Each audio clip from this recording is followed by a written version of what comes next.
먼저 선생님 여기서 뵙게 돼서 개인적으로 너무 영광입니다.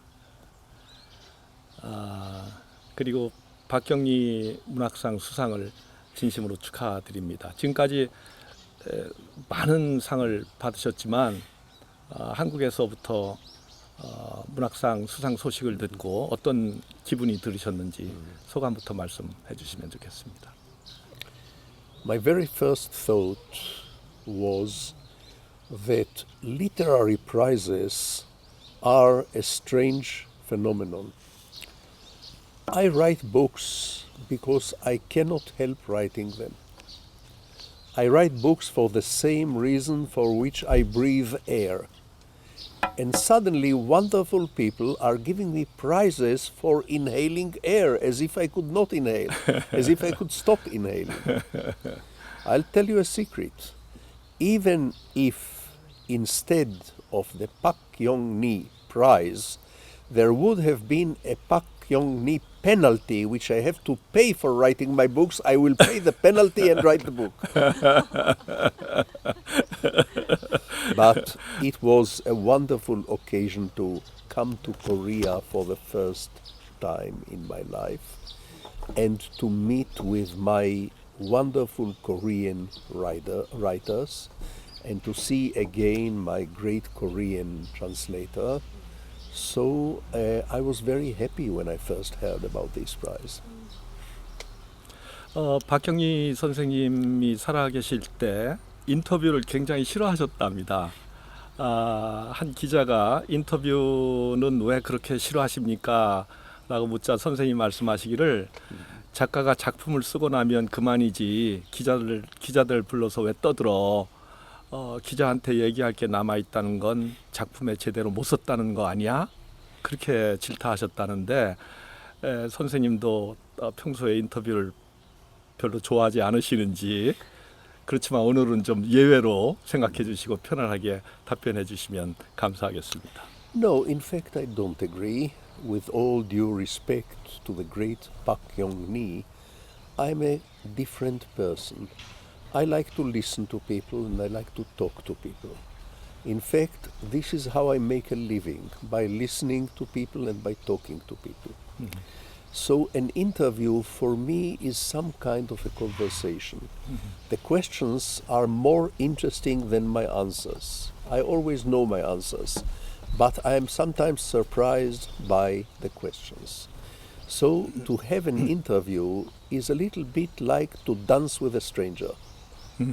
독자들이 이 선생님의 작품을 처음 접한 것은 아마 부끄럽게도 제가 번역한 나의 미카엘 1998년으로부터 시작되지 않나 싶습니다. 번역자로서 혹은 첫 번째 독자로서 제가 가장 많이 받은 질문 가운데 하나는 혹시 작가가 여성이냐? 그리고 작가의 손가락은 굉장히 여성적일 것이다. 손가락 좀 보고 싶다 하는 말씀을 해주셨습니다. 그런데 제가 선생님 손을 유심히 살펴보니 오랫동안 키부츠에서 노동을 하셨기 때문에 그런지 몰라도 약간 거칠고 또 손등에 털이 숭숭 난 전형적인 남자 손가락이십니다. 오늘 독자들에게 손을 좀 공개를 해주시면 좋겠습니다. You know, each time a reader reads my Michael and asks, is the writer a woman? I take it as a huge compliment. I wrote my Michael when I was 25. I was confident that I know everything about women. Today I will not dare to do the same thing because I know how much I don't know and how much I have to learn. But that some readers, especially female readers, suspect that this novel was written by a woman is the greatest possible compliment I could aspire for. Mm-hmm. Mm-hmm. Now, my hands are ugly because I have very short fingers. That's what my father had given me. And I will tell you something you didn't ask me. Life is very, very strange. On the flight to Korea, from Tel Aviv to Korea, which is a very long flight, I fell asleep, half asleep. And then I woke up, and suddenly I saw my father's hand on my thigh. 오, And I was shocked. He died 45 years ago. I was shocked to see his hand on my thigh. And it took me a whole moment to realize that this is not his hand, this is my hand, because I am now older than he was when he died. So this is not the hand of a woman, this is the hand of my father. Yes. great.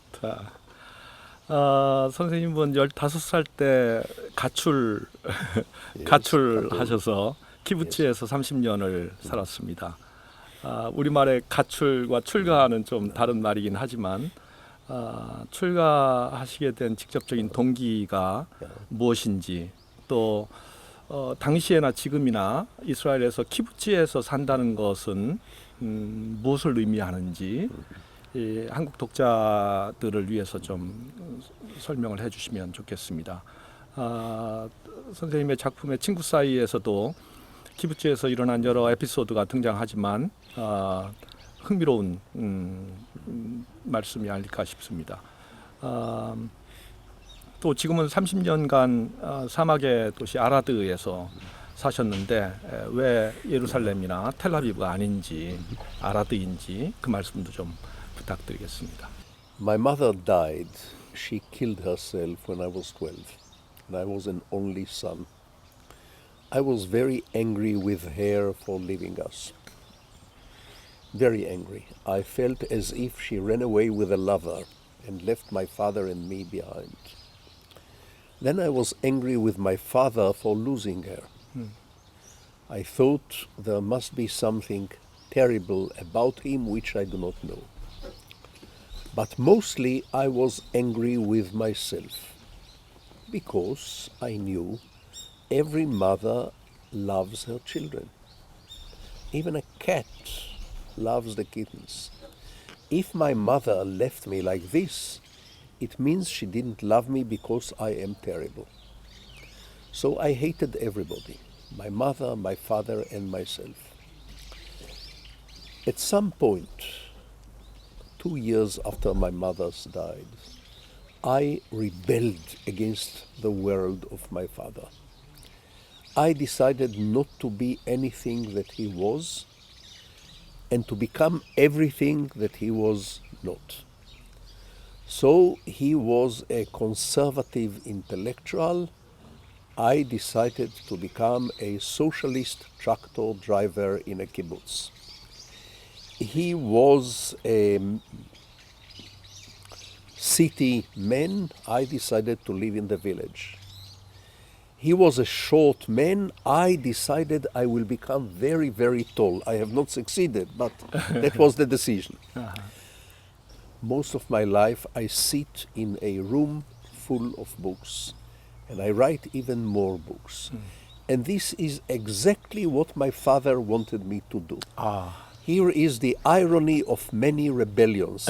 They sometimes go full circle. Yes.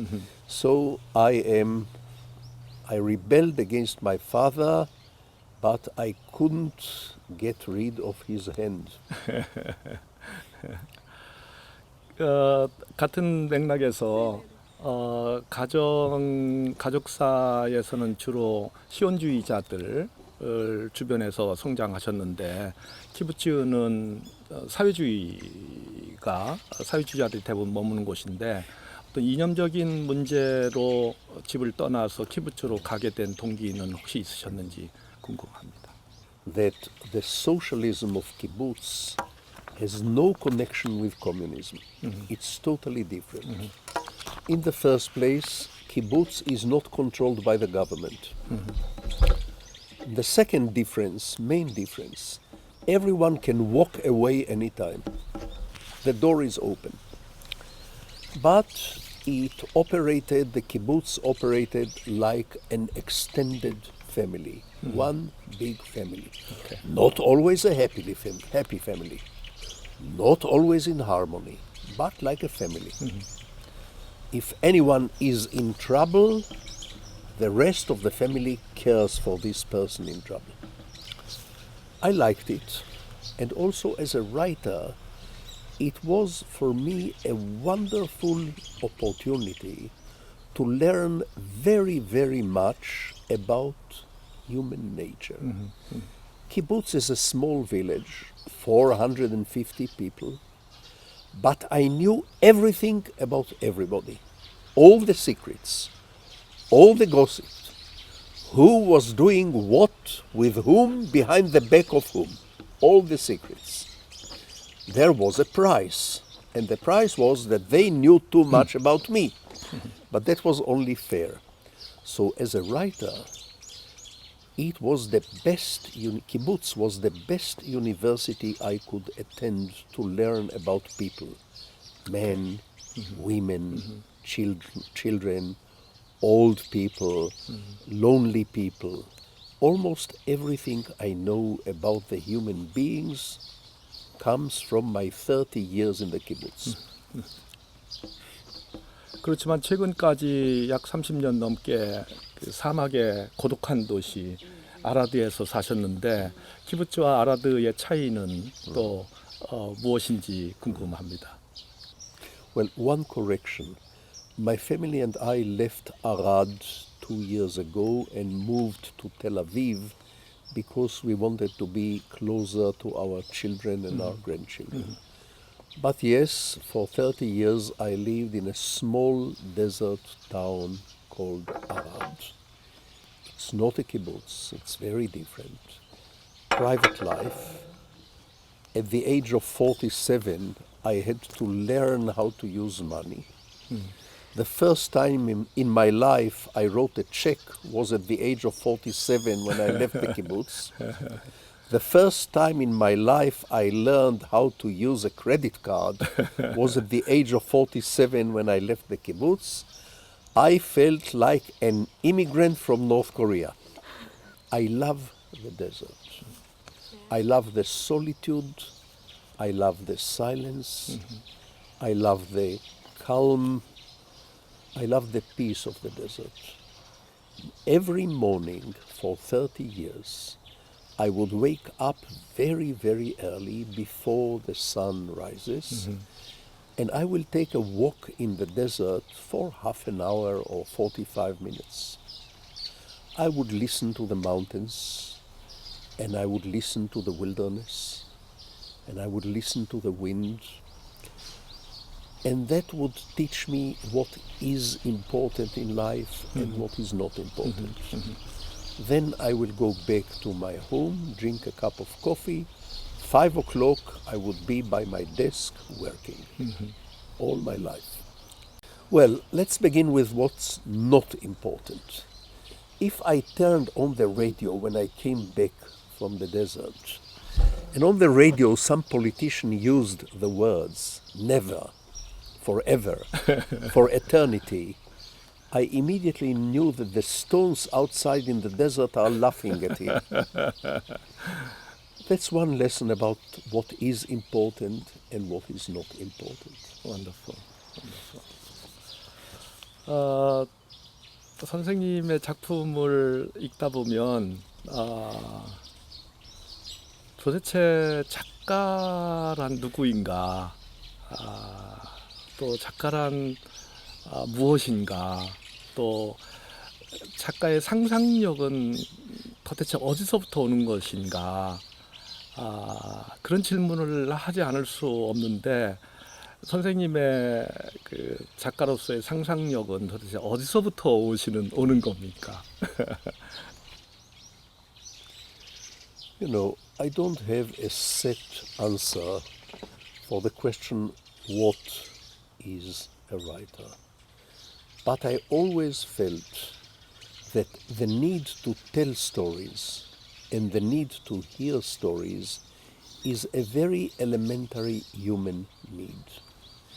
It's not like the need to send a message or to tell people what to do or to tell people how to vote or how to behave. No, it's much earlier.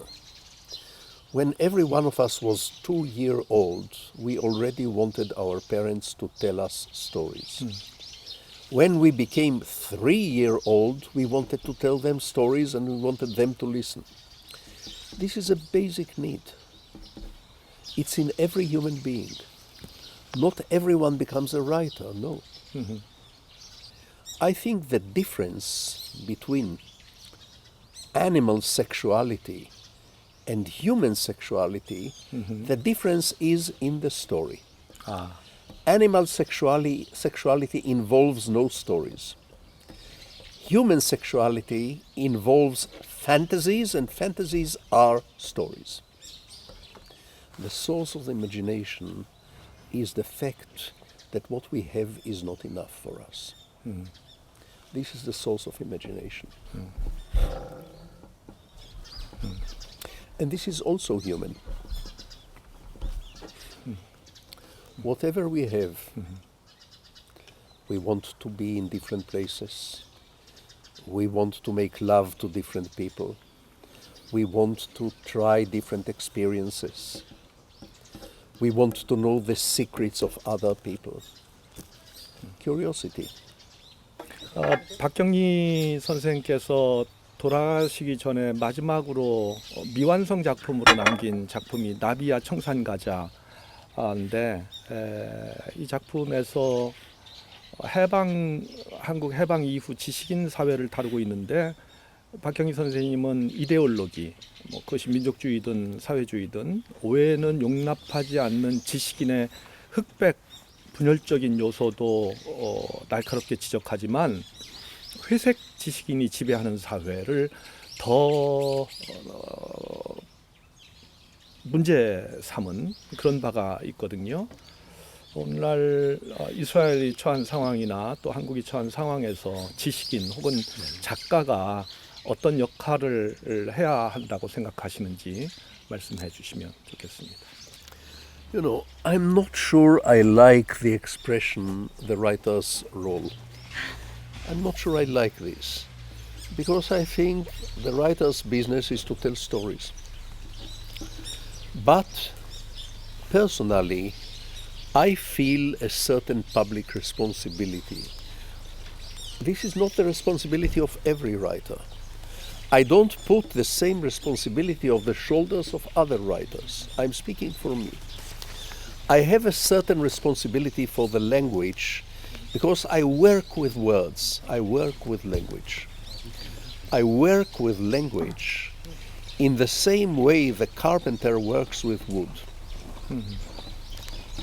So I have a certain sensitivity to words, which is the same sensitivity the tailor has to the textile, to the cloth. When I hear people using terms such as undesirable aliens, which is what they say now in Europe about the refugees from the Middle East and from Africa, undesirable aliens. Sometimes they use the word parasites. Sometimes they even compare people to insects. I feel I have the duty to scream, raise my voice and scream, because I know where the language is dehumanized, sooner or later people will be massacred, people will be killed. So I feel it is my duty to serve as the fire brigade of the language, or maybe just the smoke detector of the language. You know, the smoke detector screams when it smells some smoke. I have done this many times in my life, in my country. 아그논에 관해서 말씀 안 드릴 수가 없는데요. 선생님 이 작품에서 Yes. 나는 아그논으로부터 벗어나기 위해 애썼다. 여전히 내 작품 속에서 공명하고 있다. 이런 말씀을 하시거든요. 아그논의 문학세계, 아그논은 아직 한국의 작품으로서 소개된 적은 없지만 이스라엘 문학사에서 매우 중요한 역할을 하신 분이신데 아그논의 문학세계를 조금 설명을 해주시면 고맙겠고 또 이것이 선생님의 작품 세계에 어떤 영향을 끼치고 있는지 좀 설명을 듣고 싶습니다. Well, Agnon's literary influence on my works, especially on my early works, is considerable. It was the literary work of Agnon which taught me the connection between ambiguity and irony.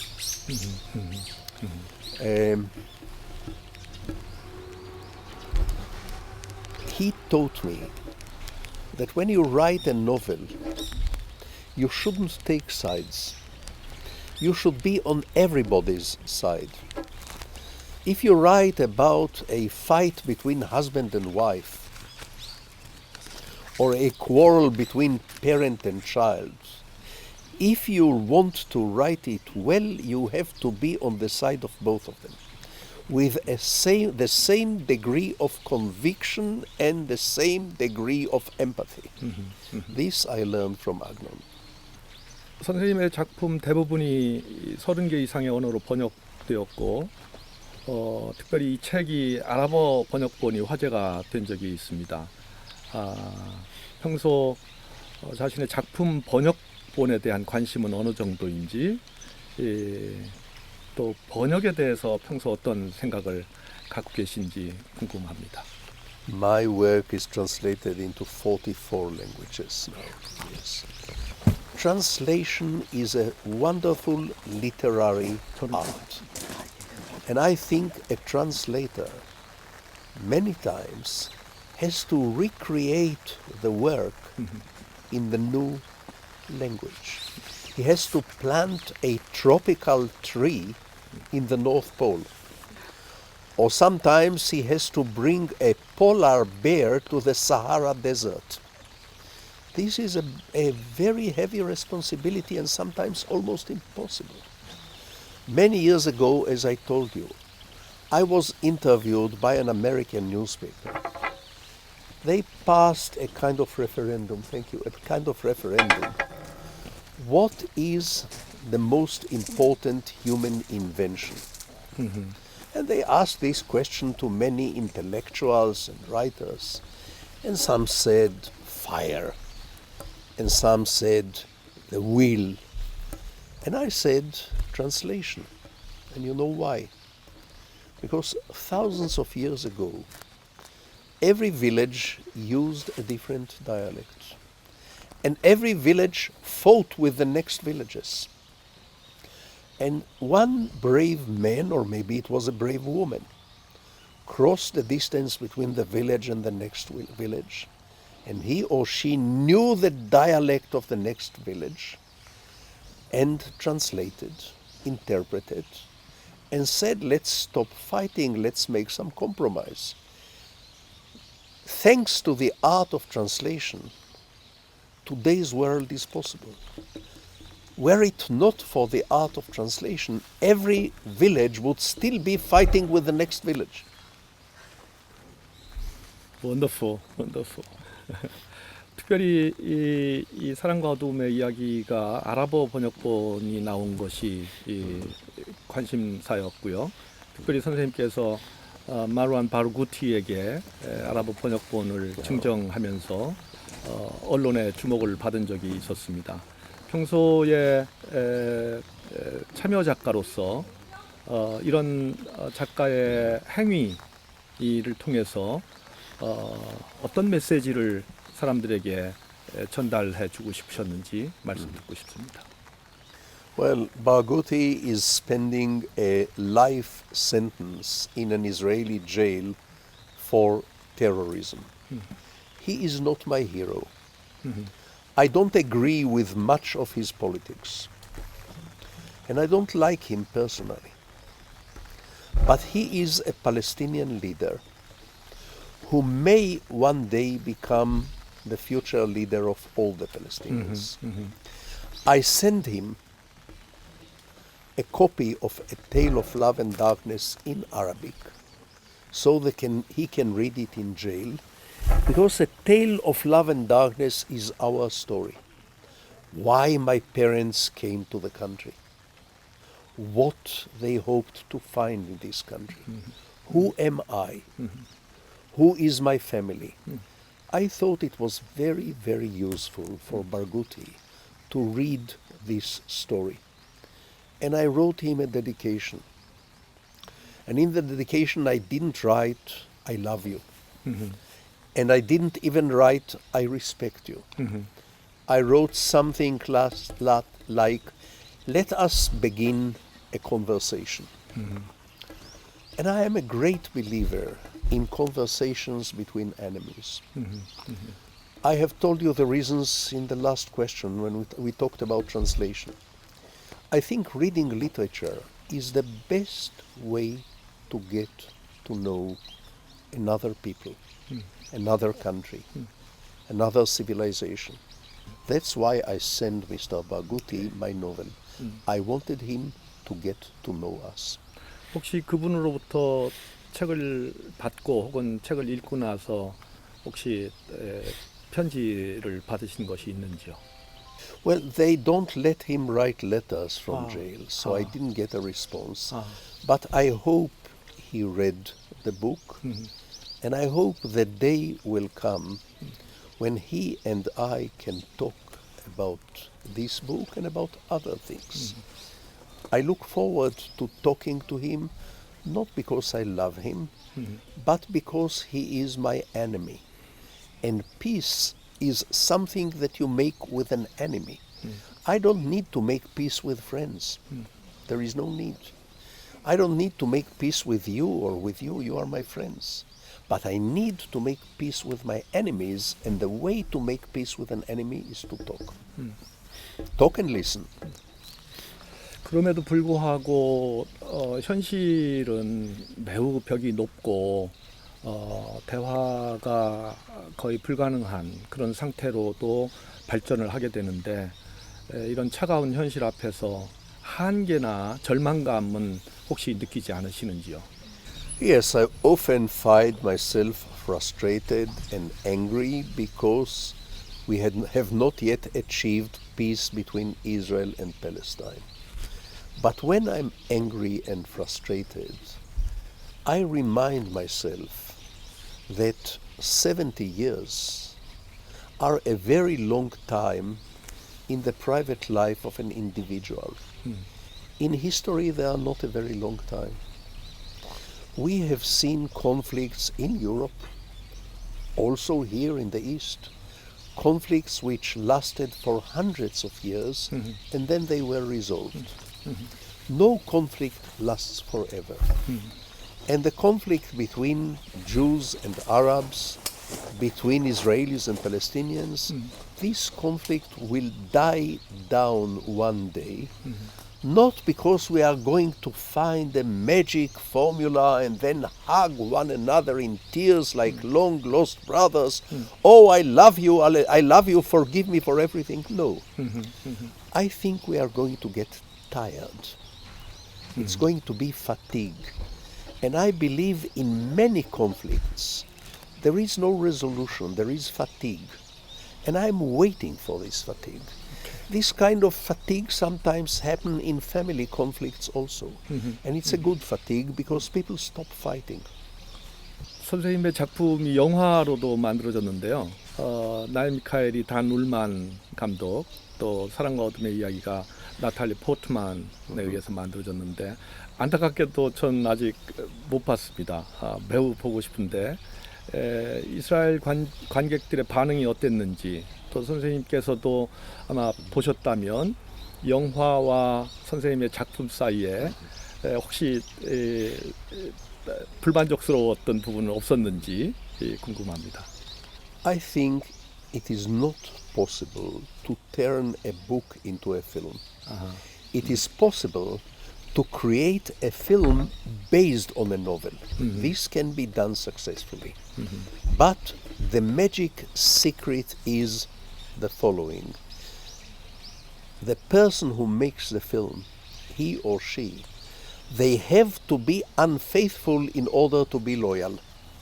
What I said about the art of translation is also true about the art of adaptation. Right. To adapt a novel into a film or into another language is like playing a violin concerto on the piano. You can do this. Sometimes you can do this with great success. But never try to force the piano to sound like a violin. This will be grotesque. Okay. It must change in order to remain the same. 그 나탈리가 영화 어댑테이션 무비로 만들겠다고 제안하셨을 때 기꺼이 동의하셨습니까? She came to my home to talk to me about this film 7 years ago. And we talked for a few hours. And I had the impression that she loves the book and she understands it. 아하. I said, all right, go ahead, do it your way. I am not going to interfere with your work 오케이. because filmmaking is not my musical instrument. You don't have to be loyal to my book. The film has to be loyal to itself. 오늘 이 자리에서 인터뷰를 하게 된 건 특별히 그 좋은 아이디어를 내신 여기 문화관의 선생님들의 뜻이기도 하지만 굉장히 저는 마음이 뜨겁거든요. 왜냐하면 박경리 선생님의 마지막 집앞이 텃밭이고 또 원주에서 보내셨으면서 마지막에 선생님이 꿈꾸던 문학적인 혹은 삶의 테마는 생명, 생태, 지구 환경 이런 문제에 대해서 발언하셨거든요.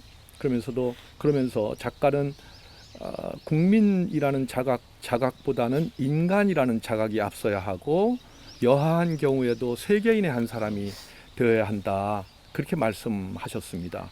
혹시 선생님의 남은 생애에 궁극적인 관심, 마지막 생각과 관심은 무엇인지 여쭙고 싶습니다. 선생님 결코 나이가 많으셔서 곧 돌아가실 것 같아서 걱정해서 드리는 말씀 전혀 아닙니다.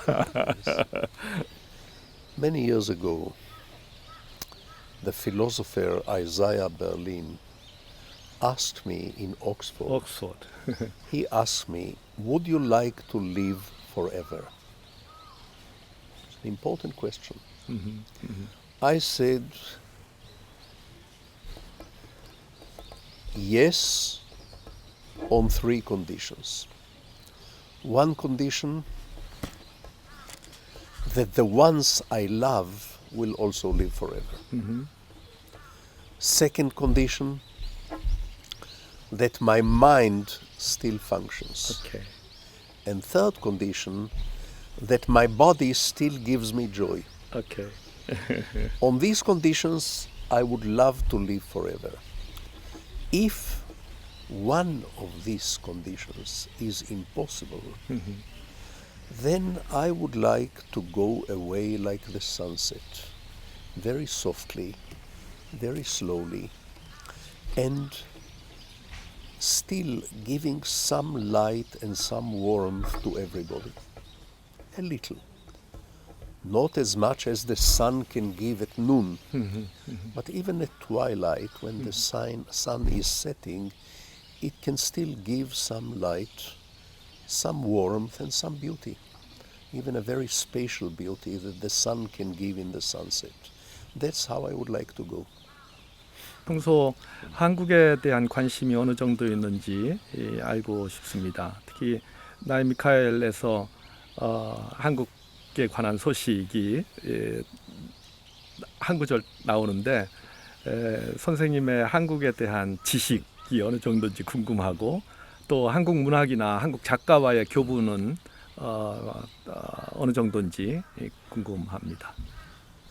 Not nearly as much as I would like to know. I know some of the history. I read some short stories from Korea in an anthology many years ago, but I know less than I would like to know. After this visit, I will know a little more, but just a little. No, the answer is I don't know as much about Korea as I would love to know. However, I know the Korean people suffered a tragic history. I know that, like the Jewish people, the Korean people suffered oppression, persecution, even genocide. I know that, like the Jewish people, the Korean people fought for independence, fought for liberation. And I know that for the Korean people, just like for my people, the war is not yet over, unfortunately. There is not people dying every day, but the war is not over, and the Korean question, is not resolved. This knowledge is enough for me to feel that Korea is close to us. We have many things in common. 한 가지 더. 한국에서 선생님의 작품의 어떤 대중적인 인기랄까, 이것은 좀 엄밀하게 말해서 무라카미 하루키 같은 그 인기는 아니거든요, 사실은. 그렇지만 한국의 아주 두터운, 아주 단단한 단단한 독자층이 있어서 선생님 책이 나오기를 기다리기도 하고, 또 나오면 즉각 사서 읽고 반응도 하고 그러는데, 오늘 한국의 독자들에게 직접 만나시지는 못하지만 지면을 통해서 어떤 말씀을 해 주시고 싶은지 한 말씀 당부드리겠습니다.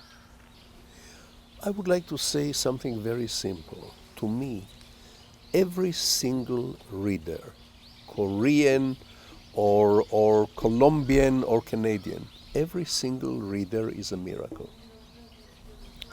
And every single act of reading a novel is almost as intimate as lovemaking. Because in the concert hall, you are in an audience with hundreds and thousands of people. In the cinema, hundreds of people. In the art gallery, many other people walking around.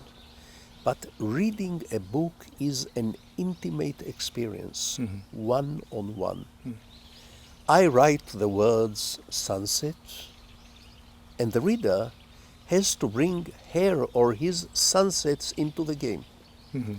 I write a broken heart, and the reader must bring her broken heart or his broken heart into the game. That's right. So it's a very intimate dance, it's a very intimate act. That's why, for me, every reader is a miracle. I don't know all my readers in Korea, I cannot know all my readers. But to me, everyone is a miracle. And I am not a politician, I'm not counting heads. If I were in the business of counting how many heads, I would run for office.